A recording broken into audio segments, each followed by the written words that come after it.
I brought a very expensive art piece today that, you want to see it? No, not till everybody wants to see it. We're not going any further. Anybody in the balcony want to see it? Anybody in the balcony want to see it? Oh, okay. I said, okay, just for you. All right, here we go.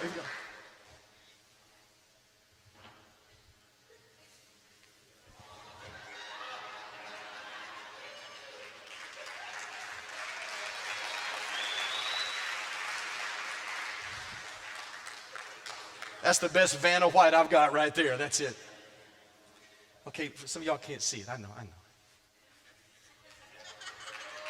It's Frosty the Snowman. Okay. I see you went to a yard sale, Scott. I know. Well, let me tell you about this. So this past week, the whole staff, Free Life Chapel, we went to hang out and do some Christmas fun together, make some memories, and we went to Painting with a Twist. And we got down there and we decided we're all going to be painting the snowman, all of us painting the same thing. And so they're giving directions and we're putting all this stuff together. And while I'm painting mine, the team kept on, other staff of Free Life Chapel kept getting up and running around. They look at mine, they go, oh. And then they would go back to theirs and then start painting on theirs. And this is the best I could come up with. Theirs are a whole lot better. I don't mind telling you, but because look at these arms. These arms are really bad right here. But anyway, it's just like that's the best I could do. But here's what really bothered me. When we started painting this stuff, the girl's giving us direction. She goes, okay, get your black and blue and mix it together and just cover the whole back with black and blue streaks. I said, that is not a Christmas painting. Now, and then I want you, after you do that, I want you to kind of get this and get some dark blue and go this way. Like, this is looking like an absolute mess. And then she just had to put this, and then finally, after getting some things in there, put a black line right down the middle. Like, a black line down there, are you going to mess it up? Then she taught me how to put a tree in there. I didn't see that coming. And then she had us put these 3 big white circles on it. Like, I know what that is. I know what that is. And eventually, in the closing moments of this 2-hour project, the closing moments, bam, Frosty shows up. And it all made sense. I used to watch a guy on TV named Bob Ross. Y'all know, right? I mean, you know he's cool, white dude with an afro. I mean, he had to be cool, right? They go, boom! He had like blowout kid, everything. Like, he got it all going on. Bob Ross, man, he would be painting some pictures. And in the middle of it, he goes, let's do something here. And he was like, Bob, you just messed up your picture. Only to realize that he was putting something out there. It's like the artist that was painting and had a really gloomy, dark picture. And like everything selling is just nasty, and then it's a snowy scene. Okay, that's nice. And then this little dark cabin sitting in the shadows of the back, way in the back of this dark Christmas picture. Like, man, what's up? And then he dips his paintbrush in yellow, and in one of the little cabin windows, he paints a light. And that light then, it starts to reflect out across the snow. And the one little light sitting in the one little window of the little dark cabin lit up the entire painting. 2,000 years ago that happened. In a world that was dark, chaotic, no hope, a little light was dropped into this world that looked so small, it could be so insignificant, it could be just wiped away, but that light was shining. And it couldn't be contained in one place, and it began to spill out. And it began to bring brightness to me. See, here's what I want you to understand. The canvas of your life might start off looking really dark, but let the artist keep painting. He's still putting a few more strokes in your life. He's not done with your story. He's not done with the scene. He's not done with the setting, because the best always comes in the closing moments of finishing the masterpiece. Would you turn to 3 folk and tell them the best is on the way in your life? The best is on the way in your life. Jesus came to light up the world. Jesus came to light up your life. He came intentionally, and to be quite honest with you, before he came, there was no hope, there was no life, there was no joy, there was no way to live with any kind of future in your mind until Jesus got here. Jesus is a wonder. What he did that we're still here 2,000 years later celebrating. This building was built. You're in this room. Believers in him around the world today who have staked their life on him because a little light came glowing in Bethlehem 2,000 years ago that could not be contained. And we're here today because of that. Today I want to talk to you about 5 things that I believe makes Jesus a wonder today. Things that you might have thought about, things you might not have, but I want to just jump into these real quick. Number one, what about this one? Here's the number one wonder. His announcement was a wonder. The announcement that he is coming was a wonder. And I'm not talking about the angels. I'm not talking about that.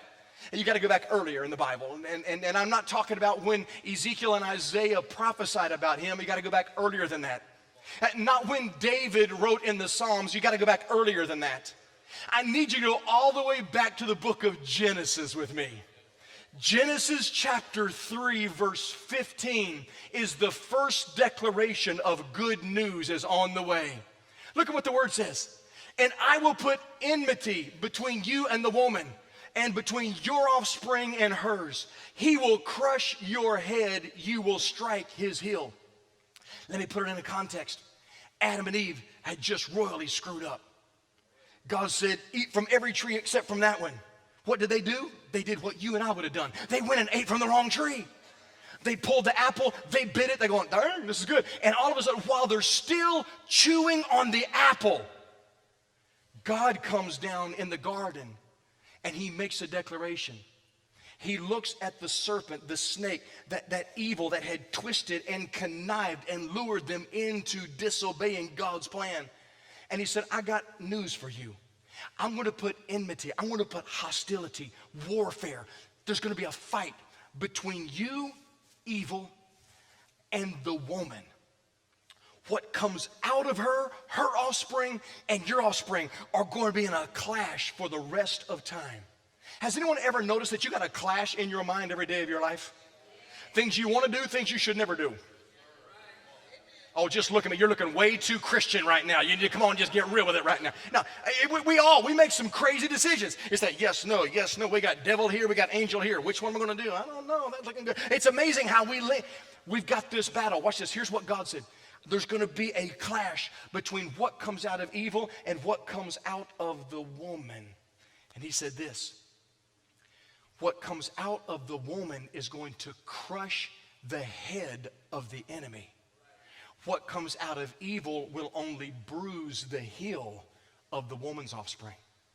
Here's what the declaration was in Genesis 3:15. Just after they're still chewing the apple, that while they just messed up, and God comes down and he's promising grace and mercy while they're still chewing on the very apple. He said there's going to be restoration and hope of life change that's going to come. There's going to be a clash that's going to be for time and eternity. But I'm here to tell you right now, when the enemy comes to try to take the hope of life out, what's going to come through Mary, the humanity of Jesus being born down the line, the enemy's going to do his best to stop him, but all he'll be able to do is bruise his heel. But Jesus, in what he's going to do to the enemy, is crush his head, that there's going to be ultimate victory.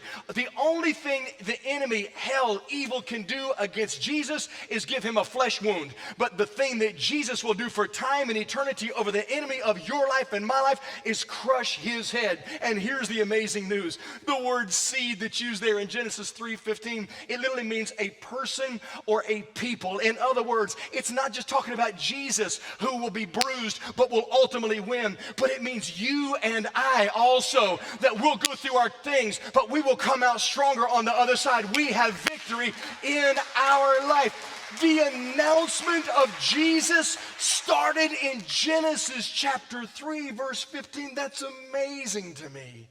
That's a wonder. Here's another one. His lineage was a wonder. Anybody ever been reading your Bible? You know, many people at the beginning of the year, I'm going to read my Bible all the way through. And you start in Matthew. Oh, shucks.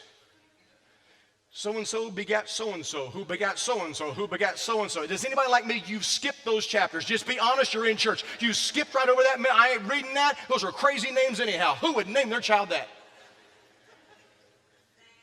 That don't mean nothing to me. begat, begat, begat, begat. What? And then Luke comes and does the same thing. Begat, begat, begat. Can Matthew and Luke, can you all get together, consolidate it into one chapter and get this over with, please? But here's what's interesting. I'm kind of a Bible nerd. I like studying this stuff. Matthew's gospel records the genealogy of Jesus to show that he is a proper king. It's the kingly line of Jesus. Luke's gospel, he makes his lineage that's different than Matthew's. It doesn't even match. Why? Because Luke's gospel is a picture of his priestly order that he came through. It was proof that he's king and priest in our life. You see, without the lineage, without the order, the genealogy, you couldn't become a king. You couldn't be recognized as priest. There had to be background that backed up why you deserve this. But Matthew does something that kind of interesting. He includes ladies' names in his. Now, I'm not opposed to including ladies' names. It's all good, but it just wasn't the custom in these days. It was like, why are you putting women? Because you know a woman is going to dominate the whole daggone list. You put a lady. And so he puts women up inside of his genealogy list. All the brothers know it is true in this place. You put a lady in, just get out the way, let her run. But watch, but the women he puts in here, what? He includes Rahab. She was a prostitute. She was a high-class call girl in Jericho. That's who Rahab was. What about Tamar? Tamar played a prostitute in order to trick her father-in-law. Hey, you got Ruth. Ruth was a sexually forward widow because she was looking for Boaz. Hey, and so she's all after him. And then you got Bathsheba. Enough said right there. She had an affair with the king. I mean, these four women are listed in Jesus's lineage, his genealogy, to prove he should be king. What in the world? Jesus had a crazy, twisted family tree, y'all. It was jacked up. It looked as bad as yours.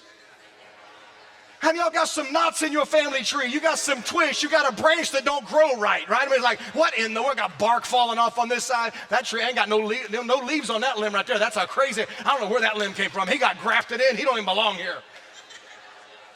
It is crazy what goes on in our family. But I want you to understand something. Jesus could handle our twisted reputation because he came from one also.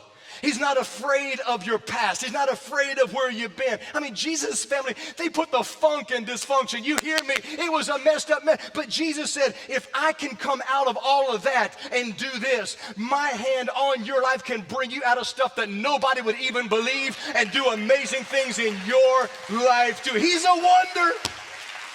He's a wonder. He's a wonder. He's a wonder. The third thing that I love about this, his birth was a wonder. No, this is crazy, y'all. His birth was a wonder. He was born of a virgin. Don't act like you understand that. Don't even sit there and act like you understand it. Can you imagine Joseph, Mary walking with Joseph? I went to this Bible study. Something happened. Right. Ain't nobody here buying that. Jonathan did such a great job laying that. I mean, these are humans going through crazy stuff. He was born to a virgin, so Jesus is born in a scandal. And it doesn't matter how many times Mary tried to explain it, nobody was believing her. Nobody would. So she had to be comfortable with what she knew God was doing in her life, even if nobody else did. I got to still walk this thing out. So he's born into a scandal. Then he's born homeless. Nobody would take him in. Now he's out in the field. Then he's the target of the government. Herod has put a hit out on all kids under 2 years of age, so now he's a fugitive. Jesus is not starting good right here. This doesn't sound like the Son of God coming to this earth right now. And then you got the Magi, right? The three wise guys. They show up, and when they come in, they walk in with 3 gifts, right? Gold, frankincense, and myrrh. But they did. Those were not just random gifts. Those all spoke to what was about to happen with Jesus. Gold was a gift that you always brought to kings. It was a picture of his royalty. Frankincense was always used in incense in worship in the temple. It was a picture of his deity. And then myrrh was always used in embalming a dead body. It was a picture of his humanity. These 3 wise guys come in and bring gifts speaking to his royalty, deity, and humanity all at the exact same time. all this was intentional.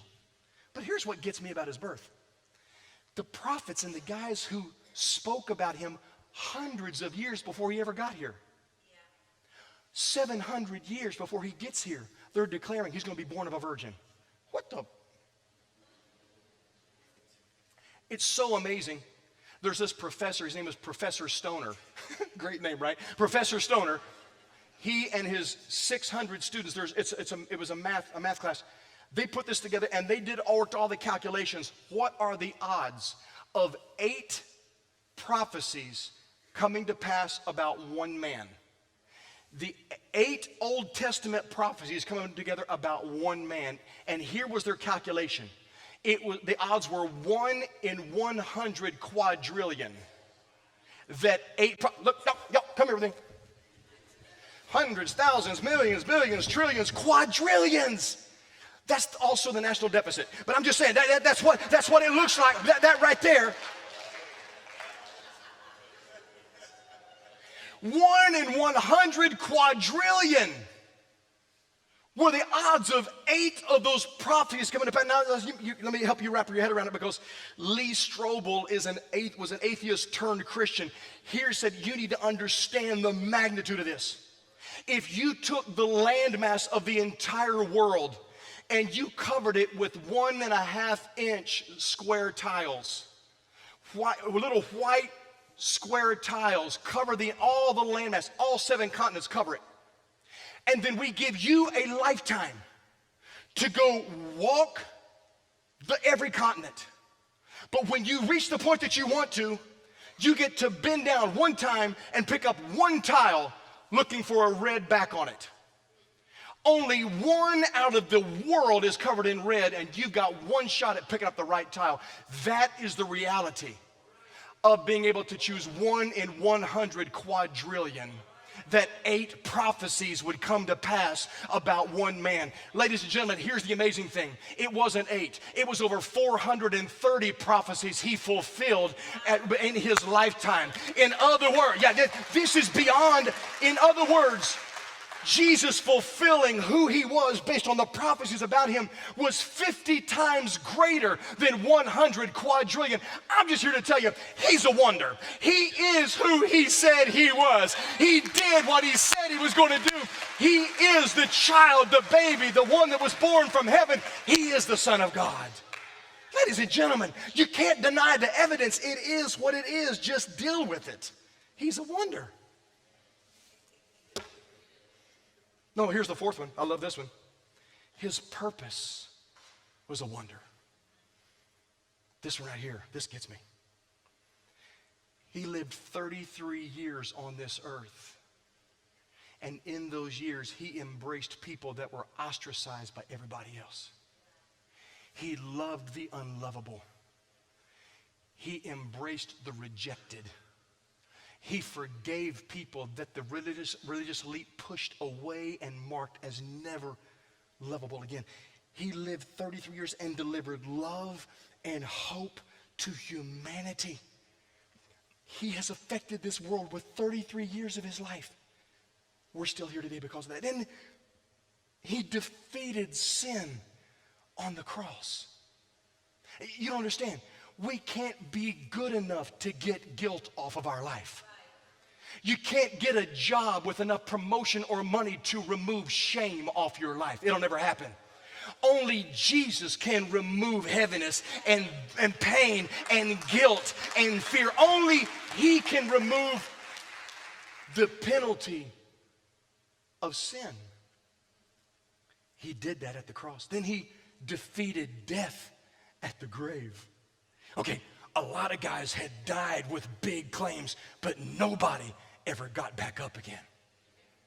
He came to deliver love and hope with his life. He defeated sin on the cross. He defeated death at the grave, and he delivered salvation, hope, and light during his resurrection. There was a purpose to everything he did. That's a wonder. But the 5th one, I would say this: his presence is a wonder. His presence. Have you ever been going through some hell only to feel his presence in your life? Presence of peace, rest, strength. Isaiah chapter 9, verse 6 lays this out real clearly as to who he was. Again, hundreds of years before he gets here, but tells us, and Jesus fulfilled it. Here's what it says. For to us a child is born.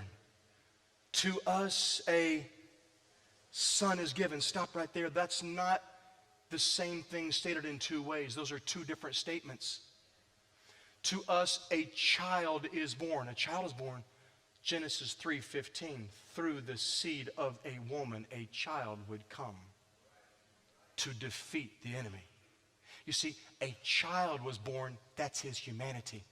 A son was given, for God so loved the world that he gave his only begotten son. Do you understand? Isaiah was saying he's going to be human and divinity all at the exact same time. So going back to Genesis 3:15, I'm pulling all of this together. Get who he was, pull it together. He is the one. Isaiah is tying it all up. Unto us a child is born. Unto us a son is given. Keep going if you would. Keep going. And the government will be on his shoulders. And he will be called, help me, Wonderful Counselor. Come on. Come on, 1030. Yes, loud. Here we go. Prince of Peace. Yeah, he's going to be all that. Somebody shout, all that, all that. He's going to be all that. A wonderful counselor. That means he's not just a counselor. He's wonderful counselor. That means he's never gotten it wrong. That means he's always been dead on with his direction, always been right in every decision he made, always been right in his counsel, always been right in his word and the direction. Ladies and gentlemen, if you're going to a counselor, that's great, that's awesome. But why would you pay money to go to a counselor and not do what they tell you? That's called insanity. Keep your money and stay at the house. Jesus is not guessing with your life. His counsel is perfect about your relationships. His counsel is perfect when he says, forgive them. I've struggled with that one too.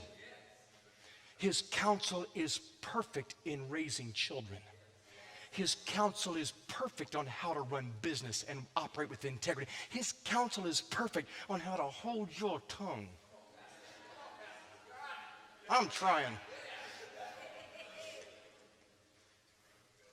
Has there ever been any verses in the Bible you wanted to rip out? I don't want to forgive them. I want to slap them. That's what I want to do. I don't feel, no. Perfect. He is a wonderful counselor, but he's also a mighty God. That means there's no authority above him. That means there's no one greater, and there's absolute guaranteed victory in him. But it goes on, he says, he'll be an everlasting father. Turn to someone and tell him, who's your daddy? He'll be an everlasting father. Watch this. Not a daddy who shows up every now and then.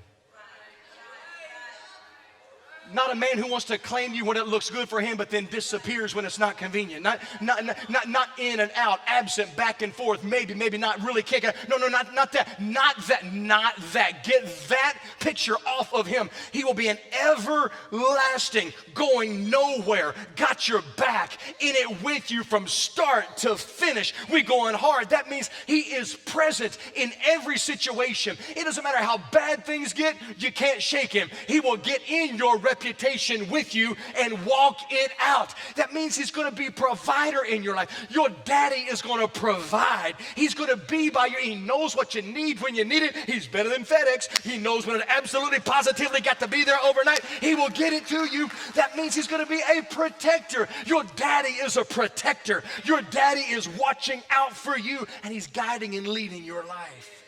Everlasting Father. Somebody shout, that's my daddy. That's my daddy. Yes. Be a Prince of Peace. That means prince is a term of authority, position. Peace in the Hebrew is shalom, which means nothing missing, nothing broken. Wholeness. How would you like your mind to have nothing missing, nothing broken?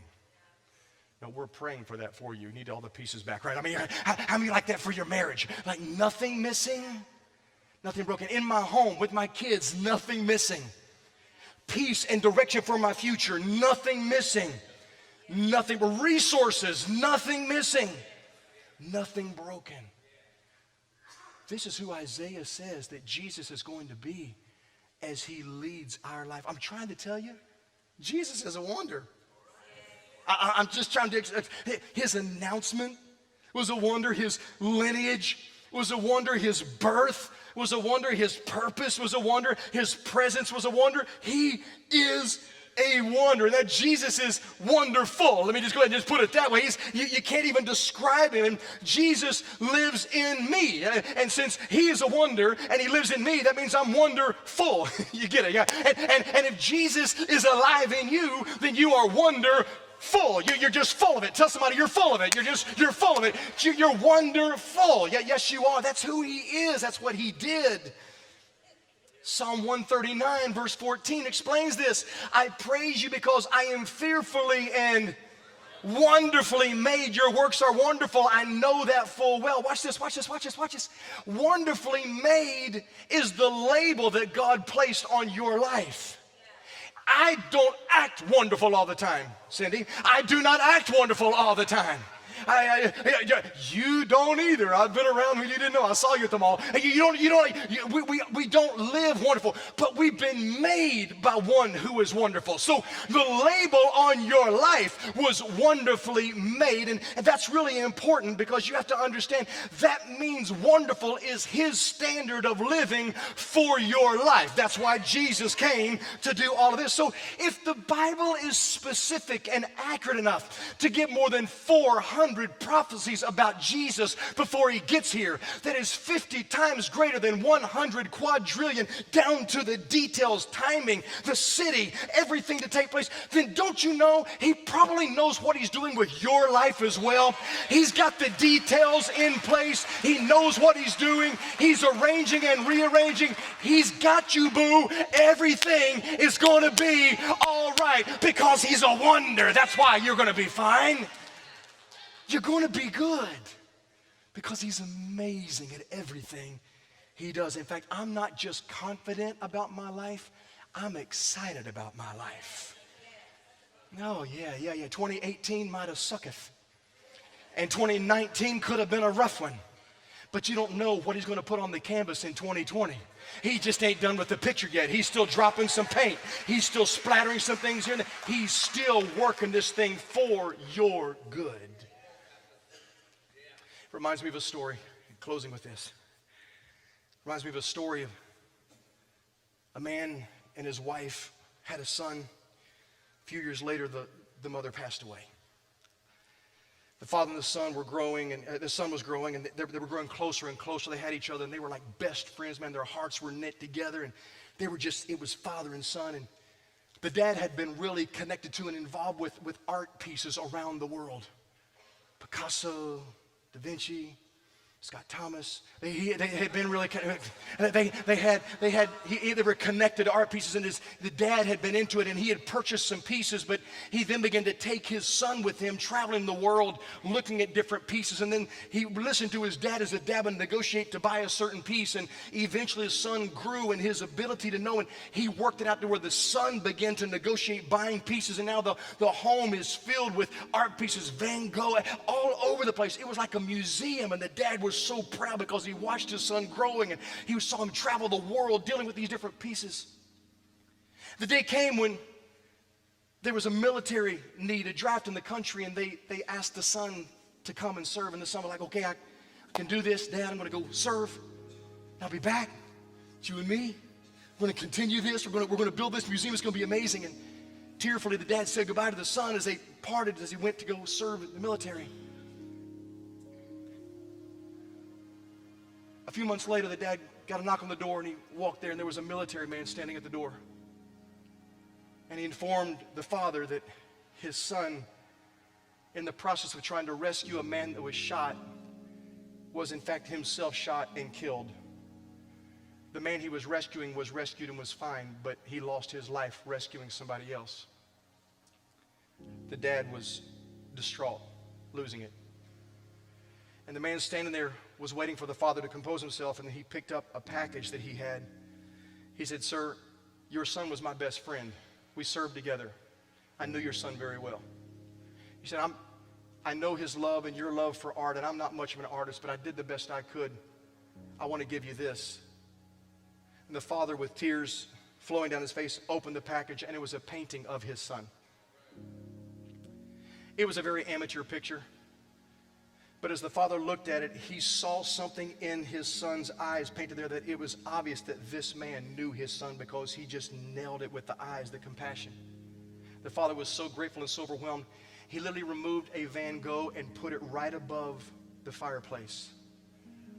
Every day he would wake up, get his hot tea, go sit down in front of the picture, missing his son, hurting over the loss of his son. A few years later, it wasn't very long, the elderly father passed away. It was noised all around the country that the whole house was going to be up for sale, all the artwork, all the paintings. This was by the father's wishes. He had left information with an attorney, with auctioneers, that I just want everything to go. When they announced it, people began to come in from around the world who were art collectors, and they filled the place up. And the auctioneer stepped up and he said, "Well, the first item up for bid today," and they pulled that painting off the wall right above the fireplace. And they held it up and they said, "The first one to be auctioned off today is a picture of the father's son. Can I get $100 for this one?" Nobody raised a hand. It was beyond amateur. They like, "Can we get to the real stuff?" The father left specific instructions that this is the first one to be sold. "Can I get 100? Can I get 50? Not a hand. Finally, one guy said, "Look, I'll give you $10 if we can just move $10.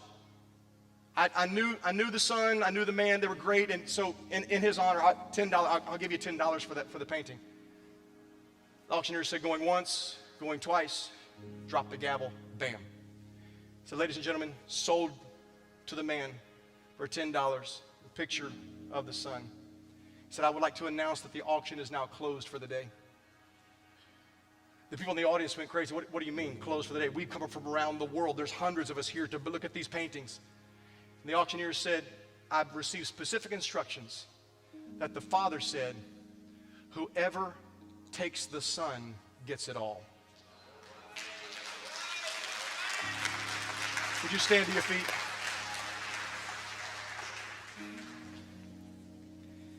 Can I tell you something? It hasn't changed. Whoever takes the son gets it all. His name is Jesus.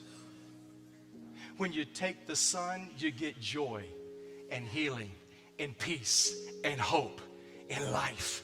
You get your dreams, you get your future back, you get a rest that you can't put on paper, you can't find it in a pill, a party, a bottle, a bed. Nothing will give you what Jesus can give you. When you get the son, you get it all. The Father wants to leverage everything if we'll just take the son.